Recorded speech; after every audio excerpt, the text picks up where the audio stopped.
വീട്ടുകാരോട് ചോദിച്ചു, അല്ല വാപ്പയോട് ചോദിച്ചു, അള്ളാഹുവിന്റെ റസൂൽ നിങ്ങളുടെ മോൾക്കൊരു വിവാഹബന്ധം ആലോചിച്ചിട്ടുണ്ട്, നിങ്ങൾക്ക് പറ്റുമോ എന്ന് ചോദിച്ചു. അള്ളാഹുവിന്റെ റസൂൽ ആലോചിച്ചതോ, അതിനെന്താ കുഴപ്പോ? ആരാന്ന് ചോദിച്ചു. ഞാൻ തന്നെ, ജുലൈബീബ്. അന്നേരം വാപ്പ പറഞ്ഞു, ചില വാപ്പമാരെ പോലെ, എന്നാ പിന്നെ ഞാൻ എൻ്റെ ഭാര്യയോടൊന്ന് ചോദിക്കട്ടെ എന്ന് പറഞ്ഞു. അന്ന് അദ്ദേഹം അങ്ങനെ പറഞ്ഞു. അതുവരെ ഓക്കെ, നബി തങ്ങളുടെ പ്രപ്പോസലാണോ, നോ പ്രോബ്ലം, നമ്മൾ സ്വീകരിക്കാൻ റെഡിയാണ്. പുതിയാപ്പിള ഇന്ന ആളാന്ന് പറഞ്ഞപ്പോൾ അദ്ദേഹത്തിന്റെ സ്വരം മാറി, ഞാനൊന്ന് ആലോചിച്ചിട്ട് പറയാം. ഭാര്യയോട് ചെന്ന് ചോദിച്ചു, ഭാര്യയോട് ചോദിച്ചു, പിന്നെ അള്ളാഹുവിന്റെ റസൂൽ ഒരു പ്രപ്പോസൽ കൊണ്ടുവന്നിട്ടുണ്ട് നമ്മുടെ മോൾക്ക്, ആലോചിക്കല്ലേ? ഓ, അതിനെന്താ പ്രശ്നം? ജുലൈബീബോ എന്ന് ഭാര്യയും ചോദിച്ചു. അപ്പൊ മോള് ഇത് കേട്ട്, ഈ ഡയലോഗ് സംഭാഷണം കേട്ടുകൊണ്ടിരിക്കുകയാണ്. മോള് പറഞ്ഞു, ഉമ്മ ഉപ്പ, വിശുദ്ധ ഖുർആനിൽ ഒരു ആയത്ത് നിങ്ങൾക്ക് ഓർമ്മയുണ്ടോ? ബിസ്മില്ലാഹിർ റഹ്മാനിർ റഹീം. وما كان لمؤمن ولا مؤمنة إذا قضى الله ورسوله أمرا أن يكون لهم الخيرة من أمرهم. അള്ളാഹുവിന്റെ റസൂലും അള്ളാഹുവും ഒരു വിഷയം തീരുമാനിച്ചു കഴിഞ്ഞാൽ ഉമ്മ ഉപ്പ ആ വിഷയത്തിൽ നോ ടേണിംഗ് ബാക്ക്, ഒരിക്കലും പിന്തിരിയാൻ പാടില്ലെന്നും അള്ളാഹുവിന്റെയും അവന്റെ റസൂലിന്റെയും തീരുമാനം അംഗീകരിക്കണമെന്നും ഉമ്മ അള്ളാഹു നമ്മളോട് പറഞ്ഞിട്ടില്ലേ? ജുലൈബീബ് കാണാൻ ഭംഗിയില്ലാത്തവനാണ്, ശരിയാണ്. പക്ഷേ ജുലൈബീബ് ഒരു സത്യവിശ്വാസിയല്ലയോ? ജുലൈബീബിനെ എനിക്ക് വേണ്ടി ആലോചിക്കുന്നത് അള്ളാഹുവിന്റെ റസൂലല്ലയോ? ഉമ്മ, അള്ളാഹുവിന്റെ റസൂലിന്റെ തീരുമാനം നമ്മൾ അംഗീകരിക്കണ്ടയോ?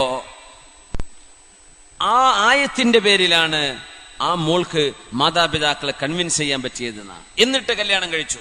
റസൂലുള്ളാഹി സ്വല്ലല്ലാഹു അലൈഹി വസല്ലം തങ്ങളുടെ നിർദ്ദേശപ്രകാരം ആ പെൺകുട്ടിയെ ജീവിത സഖിയായി സ്വീകരിച്ചു ജുലൈബീബ് റളിയല്ലാഹു അൻഹു. പക്ഷെ അള്ളാഹുവിന്റെ തീരുമാനം മറ്റൊന്നായിരുന്നു കേട്ടോ. കല്യാണം കഴിഞ്ഞ് 1 മാസത്തിൽ താഴെ സമയമായപ്പോഴാണ് ജുലൈബീബ് റളിയല്ലാഹു അൻഹു ഒരു യുദ്ധത്തിൽ പോയി ഷഹീദാവുന്നത്. പക്ഷേ അള്ളാഹുവിനനുസരിച്ചു എന്ന വലിയൊരു ത്യാഗം ആ കുട്ടി അവിടെ ചെയ്തു. അള്ളാഹുവിന് വേണ്ടി അനുസരിച്ചു. അള്ളാഹുവിന്റെ ഇഷ്ടമെന്തോ അതവിടെ നടപ്പാക്കുകയാണ് ചെയ്തത്. ഇത് അള്ളാഹുവിന് ഇഷ്ടമാണോ? എനിക്കിഷ്ടമാണ് ഉമ്മ. അള്ളാഹു പൊരുത്തപ്പെടുമോ? എനിക്ക് പൊരുത്തമാണ്. ഒരു സത്യവിശ്വാസിയുടെ ജീവിതം ഇങ്ങനെയാണ്. അള്ളാഹുവിന് ഇഷ്ടമാണ്. ഒരു ബിസിനസ് തുടങ്ങുകയാണ്, അള്ളാഹുവിന് ഇഷ്ടമാണോ? എനിക്കിഷ്ടമാണ്. അള്ളാഹുവിന് ഇഷ്ടമല്ലയോ? എനിക്ക് ആ വരുമാനം വേണ്ട. ആ തീരുമാനം എടുക്കാൻ കഴിയലാണ് ഒരു സത്യവിശ്വാസിയുടെ ഈമാനിന്റെ അടയാളം. അങ്ങനെ അള്ളാഹുവിനുള്ള അനുസരണ, submission to the will of Allah. അള്ളാഹുവിന്റെ ആഗ്രഹം എന്തോ അത് തിരുനബിയുടെ വചനങ്ങളിലൂടെ വിശുദ്ധ ഖുർആനിലൂടെ നമുക്ക് എത്തിയത് എന്തൊക്കെയാണോ അതനുസരിച്ച് ജീവിതത്തെ പാകപ്പെടുത്തുക. ഇതാണ് റമളാനിലെ നോമ്പിലൂടെയുള്ള അനുസരണയിലൂടെ അള്ളാഹു നമ്മെ പഠിപ്പിക്കുന്നത്. അള്ളാഹു നമുക്ക് ആ തരത്തിലുള്ള ഒരു ഇബാദത്തിന്റെ തൗഫീഖ് റബ്ബ് നമുക്ക് നൽകി അനുഗ്രഹിക്കട്ടെ. ആമീൻ യാ റബ്ബൽ ആലമീൻ. സ്വഹാബത്തിന്റെയും താബിഈങ്ങളുടെയും ജീവിതത്തിലൂടെ കടന്നു പോകുമ്പോൾ നമുക്ക് ഒരുപാട് അനുഭവങ്ങൾ കാണാൻ കഴിയും. അള്ളാഹുവിന് ഇഷ്ടമോ എങ്കിൽ അത് നടക്കട്ടെ. സ്വന്തം ഇഷ്ടത്തിനെതിരായിരിക്കാം, പക്ഷെ എനിക്ക് പ്രശ്നമല്ല, അള്ളാഹുവിന്റെ ഇഷ്ടമാണ് നടക്കേണ്ടത് എന്ന് ചിന്തിക്കുന്ന ഒരു സത്യവിശ്വാസി അള്ളാഹുവിനോട് അതാണ് ചോദിക്കുന്നത്. അല്ലാഹുമ്മ ഇന്നാ നസ്അലുക സബാത ഫിൽ അംരി വൽ അസീമത ഫിർ റുഷ്ദ്. അള്ളാഹുവേ, നിനക്ക് വേണ്ടി ത്യാഗം ചെയ്യാനും നിനക്ക് വേണ്ടി ജീവിക്കാനും നിനക്ക് വേണ്ടി മരിക്കാനും നിനക്ക് വേണ്ടി എല്ലാം സമർപ്പിക്കാനുമുള്ള ആ ഒരു സൗഭാഗ്യം നൽകണമേ തമ്പുരാനെ. അള്ളാഹുവേ, നീ ഞങ്ങൾക്കത് നൽകണമേ റബ്ബേ.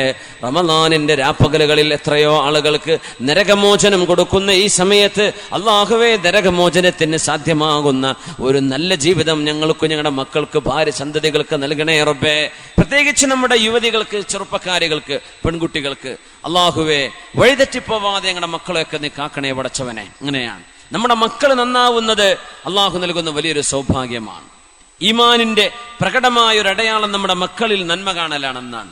ഉമർ ഇബ്നു അബ്ദുൽ അസീസ് റളിയല്ലാഹു അൻഹു അന്ന് പെരുന്നാൾ ദിവസം എല്ലാ മക്കളും നല്ല വസ്ത്രമിട്ട് നടക്കുമ്പോ ബഹുമാനപ്പെട്ടവരുടെ രാജാവെന്ന് ഇസ്ലാമിൽ പറയില്ല, ഖലീഫയാണ്, ഭരണാധികാരിയാണ്, പ്രതിനിധിയാണ്. ഖലീഫത്തു റസൂലില്ല, അള്ളാഹുവിന്റെ റസൂലിന്റെ പ്രതിനിധി എന്നൊക്കെ പറയുന്ന പോലെ ദീനിന്റെ പ്രതിനിധിയാണ് മഹാനായ ഖലീഫ ഉമർ ഇബ്നു അബ്ദുൽ അസീസ് റളിയല്ലാഹു അൻഹുവിന്റെ പ്രിയപ്പെട്ട മോൻ.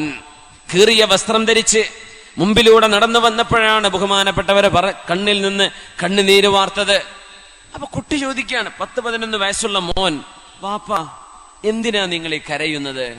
ഒന്നുമില്ല മോനെ, നിന്റെ കൂട്ടുകാരായ നാട്ടുകാരായ പിള്ളേരൊക്കെ നല്ല വസ്ത്രമിട്ട് നടക്കുമ്പോ ഈ തുന്നിപ്പിടിപ്പിച്ച വസ്ത്രമല്ലേ ഖലീഫയുടെ മോനായ എന്റെ മോനായ അബ്ദുള്ള നിങ്ങൾ ഉടുത്തിട്ടുള്ളത് തുന്നിവെച്ച വസ്ത്രമല്ലേ, എനിക്കത് കാണുമ്പോൾ വിഷമം തോന്നുകയാണ് എന്ന് പറഞ്ഞു വാപ്പ. കാരണം ഗവൺമെന്റിന്റെ പൈസയിൽ നിന്ന് ഒന്നും അനർഹമല്ലാത്തത് ഒന്നും എടുക്കൂല എന്ന് പറഞ്ഞ മഹാനാണ്, അത് ജീവിതത്തിൽ കാണിച്ച മഹാനാണ് ഉമർ ഇബ്നു അബ്ദുൽ അസീസ് റളിയല്ലാഹു അൻഹു. എല്ലാ ഖലീഫമാരെ പോലെ തന്നെ.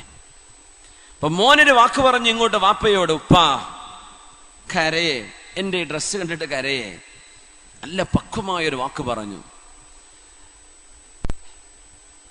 ഉപ്പാ ഇന്നമാ യബ്കി മൻ അസാ റബ്ബാഹ് വഅഖ ഉമ്മഹു വഅബാഹ് വഅന ലസ്തു മിൻഹും യാ അബതാഹ്. മോൻ പറഞ്ഞ വാക്കാണത്. ഉപ്പാ എന്തിനാണ് സങ്കടപ്പെടേണ്ടത്? ഇന്നമാ യബ്കി മൻ അസാ റബ്ബാഹ്, തന്നെ സൃഷ്ടിച്ച സൃഷ്ടാവായ ഉടമസ്ഥനായ അല്ലാഹു, അവനെ അനുസരിക്കാത്തവരല്ലേ വാപ്പാ കരയേണ്ടത്, അള്ളാഹുവിനറിയാത്തവരല്ലേ കരയേണ്ടത്. സ്വന്തം മാതാപിതാക്കളെ സങ്കടപ്പെടുത്തിയവനല്ലേ കരയേണ്ടത്, സ്വന്തം മാതാപിതാക്കളെ ധിക്കരിച്ചവരല്ലേ കരയേണ്ടത്, അള്ളാഹുവിനെ ധിക്കരിച്ചവരല്ലേ കരയേണ്ടത്. ഉപ്പാ ഈ 2 പാതകവും നിങ്ങളുടെ മോൻ ചെയ്തിട്ടില്ല, അതുകൊണ്ട് എന്റെ വിഷയത്തിൽ എന്തിനാണ് ഉപ്പ സങ്കടപ്പെടുന്നത്? വാപ്പാക്ക് തിരുത്തി കൊടുക്കുകയാണ്, തിരുത്തുകയല്ല, വാപ്പയെ ഓർമ്മപ്പെടുത്തുകയാണത്. ये फैजान नजर था या मकतब की करामत थी, सिखाया किसने इस्माइल को आदाब फर्जंदी. ആരാണ് ഈ അനുസരണ നൽകുന്നത്? ഇത് അള്ളാഹു നൽകുന്ന സൗഭാഗ്യമല്ലയോ? നമ്മുടെ മക്കളിൽ ഈ നന്മ കാണുന്നത്, മക്കൾ അള്ളാഹുവിനെ ഇഷ്ടപ്പെടുന്നത്, നമ്മുടെ ജീവിതത്തിൽ അള്ളാഹുവിന് ഇഷ്ടമാകുന്നത്, നമ്മുടെ മക്കൾ അള്ളാഹ്ക്ക് എന്ത് ഇഷ്ടമാണോ അതുപോലെ ജീവിക്കുന്നത്, നമ്മളും നമ്മുടെ കുടുംബവും അച്ചടക്കത്തിൽ ജീവിക്കുന്നത് അള്ളാഹുവിന് ഇഷ്ടമാണ്, ഉള്ളത് കൊണ്ട് തൃപ്തിപ്പെട്ട് ജീവിക്കുന്നത്. നമ്മൾ പട്ടിണി കിടക്കുകയാണ്, ഇപ്പൊ പട്ടിണിയിലാണ്, ലിറ്ററലി നമ്മൾ ശരിക്കും ഫാസ്റ്റിങ്ങിലാണ് അല്ലേ. ഒന്നുമില്ല, ഇത് സഹിക്കാനുള്ള, എന്തും സഹിക്കാനുള്ള ഒരു കഴിവ് നമുക്ക് ലഭിക്കുന്നു. നമ്മുടെ ഭാര്യമാർ, നമ്മുടെ കുടുംബം ഉള്ളതനുസരിച്ച് ജീവിക്കുകയും പൊരുത്തപ്പെടുകയും ചെയ്യുമ്പോ നോമ്പിലൂടെ ലഭ്യമാവേണ്ട ഗുണം അങ്ങനെയാണ് ഖനാഅ. അള്ളാഹു എന്ത് നൽകുന്നുണ്ടോ അത് ഇഷ്ടപ്പെട്ട് ജീവിക്കുക, പരാതിയില്ല. അള്ളാഹുവിന്റെ ഇഷ്ടത്തിൽ ജീവിക്കുന്നവർ പരാതിയില്ല. അബൂ മുസ്ലിം അൽ ഖൗലാനി റഹ്മത്തുള്ളാഹി അലൈഹി പ്രഗൽഭനായ പണ്ഡിതനാണ്, മുസ്തജാബു ദഅവ, ദുആഇന് ഉത്തരമുള്ള മഹാനായിരുന്നു അബൂ മുസ്ലിം അൽ ഖൗലാനി റഹ്മത്തുള്ളാഹി അലൈഹി. തന്റെ ഭാര്യ ഒരു നല്ല ഭാര്യയായിരുന്നു. അദ്ദേഹം രാത്രി വീട്ടിലേക്ക് വരുമ്പോ മുറ്റത്തെത്തുമ്പോ ഒന്ന് തൊണ്ടയനക്കുന്ന, വാപ്പാർക്ക് നമ്മുടെ പഴയ വലിയ വാപ്പാർക്കൊക്കെ ഉണ്ടാവും ഒരു കാറി കുറച്ചൊരു തുപ്പലോ ഒരു തൊണ്ടയനക്കലോ ഒരു സിഗ്നലാണ്, വീട്ടിലേക്ക് ഞാൻ വരുന്നുണ്ട്, ടോർച്ചൊക്കെ തിരിച്ചെന്ന് വരുന്നൊരു വരവില്ലേ. വാപ്പ മുറ്റത്തെത്തിയെന്ന് കണ്ടാൽ ഉമ്മ റൂമിൽ വിളക്ക് കത്തിച്ചു വെക്കും, വാതിൽ തുറന്നു വെക്കും. വരാന്തയിലെത്തിയാൽ അബൂ മുസ്ലിം അൽ ഖൗലാനി എന്നവർ അസ്സലാമു അലൈക്കും എന്ന് സലാം പറയും. ഭാര്യ വാതിൽ തുറന്ന് സലാം മടക്കി ഭർത്താവിനെ സ്വീകരിക്കും. അവരൊരുമിച്ച് അശാ ഭക്ഷണം കഴിക്കും, രാത്രി ഭക്ഷണം കഴിക്കും, അവരിരുന്ന് സംസാരിക്കും. കുറച്ചു കഴിഞ്ഞ് അവർ ഉറങ്ങും. അങ്ങനെ നല്ല റാഹത്തിൽ ജീവിക്കാൻ മുആവിയ റളിയല്ലാഹു അൻഹു ഭരിക്കുന്ന സമയമാണത്. നല്ല റാഹത്തിൽ ജീവിക്കുക, ഒരു ബുദ്ധിമുട്ടും കുഴപ്പമൊന്നുമില്ല. അതിൻ്റെ ഇടയ്ക്ക് ഏതോ ഒരു അയൽപ്പക്കത്തെ പെണ്ണ് വന്നിട്ട് ഭാര്യയോട് ചോദിച്ചു, അല്ല എന്തിനാ മോളെ ഈ കഷ്ടപ്പാടൊക്കെ? ഒരു വേലക്കാരിയെ അല്ലെങ്കിൽ ഒരു വേലക്കാരനെ നിങ്ങളുടെ ഭർത്താവ് വിചാരിച്ചാൽ കിട്ടുമല്ലോ. കാരണം നിങ്ങളുടെ ഭർത്താവ് മുആവിയ റളിയല്ലാഹു അൻഹു എന്ന ഇസ്ലാമിന്റെ ഖലീഫയും ഭരണാധികാരിയും അദ്ദേഹത്തിന്റെ അടുത്ത ആളല്ലേ. നമ്മൾ പറയില്ലേ മന്ത്രിന്റെ അടുത്ത ആളെ, MLA അടുത്ത ആളെന്നൊക്കെ പറയില്ലേ. ഒരു വേലക്കാരനെ കിട്ടാൻ വല്ല പണിയുണ്ടോ മോൾ എന്തിനാ ഈ വീട്ടിൽ ഇങ്ങനെ കഷ്ടപ്പെടുന്നത് എന്ന് 2-3 വീട് അപ്പുറത്തുള്ള ഒരു പെണ്ണ് വന്ന് ഈ പെണ്ണിനെ ദിവസങ്ങളോളം വന്ന് പറഞ്ഞിട്ട് സ്ക്രൂ ചെയ്തു. സ്വാഭാവികമായിട്ടും പെണ്ണുങ്ങളല്ലേ, അവരും വിചാരിച്ചു ഞാനിപ്പോ എന്തിനായി അതുവരെ കഷ്ടപ്പെടെന്താന്ന് ആലോചിച്ചിട്ടില്ല, ഞാനിപ്പോ എന്തിനായി കഷ്ടപ്പെടുന്നത് എന്ന് അവൾക്കും ഒരു ചിന്തയായി. അങ്ങനെ ഒരു ദിവസം പള്ളിയിൽ നിന്ന് വരുമ്പോ ബഹുമാനപ്പെട്ടവർ തൊണ്ടെനിക്ക് വെളിച്ചൊന്നും കത്തിയിട്ടില്ല വീട്ടില്, അസ്സലാമു അലൈക്കും, ഒരു മറുപടി ഇല്ല. വാതിൽ ചാരി കിടക്കുന്നു. തുറന്നു നോക്കി പെണ്ണിനെ കാണുന്നില്ല. നോക്കുമ്പോ ഇരുട്ടിലൊരു റൂമിന്റെ മൂലയിൽ ഇങ്ങനെ കുത്തിയിരിക്കുന്നുണ്ട്. അല്ല പെണ്ണെ, നിനക്ക് എന്ത് പറ്റിയെന്ന് ചോദിച്ചു. ഒന്നുമില്ലാന്ന്. എന്തേ ഇന്ന് ഒരു സ്വഭാവമാറ്റം എന്ന് ചോദിച്ചു. നിങ്ങൾ വിചാരിച്ചാൽ ഒരു വേലക്കാരിയൊക്കെ കിട്ടൂലേ? നിങ്ങൾ മുആവിയ നിങ്ങളുടെ അടുത്ത ആളല്ലേ? അത് ശരി, ഇതാണല്ലേ വിഷയം എന്ന് ചോദിച്ചു. ഒരൊറ്റ കയ്യുയർത്തിയൊരു ദുആയാണ്, റബ്ബേ അല്ലാഹുമ്മ അഅമി ബസറ മൻ ഖബ്ബബ ഇംറഅതി, പടച്ചവനെ എന്റെ പെണ്ണിനെ ആരാണോ പഴപ്പിച്ചത് അവളുടെ കണ്ണിന്റെ കാഴ്ച നീ എടുത്തു കളയണമേ. ഒരൊറ്റ ദുആയാണ്. 4 വീട് അപ്പുറത്തെ പെണ്ണ് പറഞ്ഞു, മക്കളെ വിളക്ക് പോയല്ലോ മക്കളെ, ഉമ്മ കണ്ണ് കാണ. ഉമ്മ വിളക്ക് പോയിട്ടില്ല, ഉമ്മ വിളക്ക് കത്തുന്നുണ്ടല്ലോ മക്കളെ, ഉമ്മാക്ക് കണ്ണ് കാണില്ലല്ലോ. അസ്വാബത്നി ദഅവതു റജുലി സ്വാലിഹ്, ആ നല്ല മനുഷ്യന്റെ പ്രാർത്ഥന എനിക്ക് പറ്റിക്കാണും എന്ന് പറഞ്ഞ അവിടെ ഉള്ളൊരു മഹാൻ അബൂ മുസ്ലിം അൽ ഖൗലാനി തങ്ങളാ. എന്നെ ഒന്ന് കൊണ്ടുപോകും അദ്ദേഹത്തിന്റെ അടുത്തേക്ക്. കൈപിടിച്ച് കൊണ്ടുവരാൻ. കണ്ണ് കാണുന്നില്ല, കണ്ണിന്റെ കാഴ്ച ഇൻസ്റ്റന്റ്ലി ഓൺ ദ സ്പോട്ടിൽ പോയി. അങ്ങനെയൊക്കെ അള്ളാഹു ഉത്തരം കൊടുക്കുന്ന ആളുകളുണ്ട്. പറഞ്ഞാൽ ലൗ അഖ്സമ അലല്ലാഹി ലഅബറ, അങ്ങ് പറഞ്ഞാൽ അങ്ങ് സംഭവിച്ചേക്കും. കണ്ണിന്റെ കാഴ്ച അങ്ങ് നഷ്ടപ്പെട്ടു. കൈപിടിച്ചിട്ടാ മക്കൾ കൊണ്ടുവന്നത്. ശൈഖ് അവറുകളെ, തെറ്റുപറ്റിപ്പോയി, മാപ്പാക്കണം. എന്തേന്ന് ചോദിച്ചു. നിങ്ങളുടെ ഭാര്യയോട് ഞാൻ ഇങ്ങനെ പറഞ്ഞിരുന്നു, അതാണോ എനിക്കൊരു നിങ്ങളുടെ പ്രാർത്ഥന പറ്റിയോ എന്നൊരു പേടി, എന്റെ കണ്ണിന്റെ കാഴ്ച ഇപ്പൊ നഷ്ടപ്പെട്ടതാണ്.